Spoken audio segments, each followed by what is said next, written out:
ফুলকপি ভাজা করব, তার জন্য ফুলকপিগুলি একদম কুচি কুচি করে কেটে নিয়েছি, কেটে ধুয়ে পরিষ্কার করে নিয়েছি। তেল গরম হয়ে আছে, এখন তার মধ্যে কালো জিরে ফোড়ন দিয়ে দেবো, দিয়ে ফুলকপিগুলি দিয়ে দেবো। ফুলকপিগুলি দিয়ে একটু সামান্য হলুদ গুঁড়ো দেবো আর স্বাদ মতো লবণ দিয়ে নেড়ে চেড়ে ভাজা করে নেব।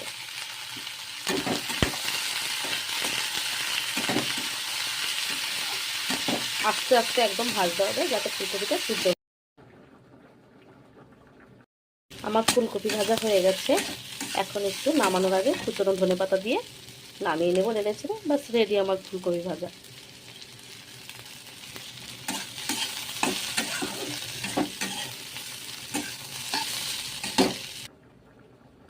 ফুলকপি ভাজাটা আমার হয়ে গেছে, দেখো নামিয়ে নিয়েছি বন্ধুরা।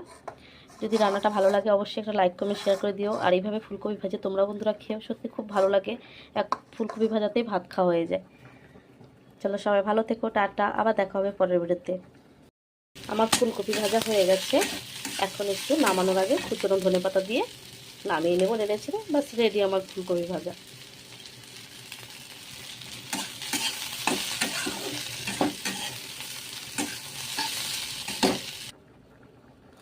ফুলকপি ভাজাটা আমার হয়ে গেছে, দেখো নামিয়ে নিয়েছি বন্ধুরা। যদি রান্নাটা ভালো লাগে অবশ্যই একটা লাইক কমেন্ট শেয়ার করে দিও। আর এইভাবে ফুলকপি ভাজে তোমরা বন্ধুরা খেয়েও, সত্যি খুব ভালো লাগে। এক ফুলকপি ভাজাতেই ভাত খাওয়া হয়ে যায়। চলো সবাই ভালো থেকো, টাটা, আবার দেখা হবে পরের ভিডিওতে।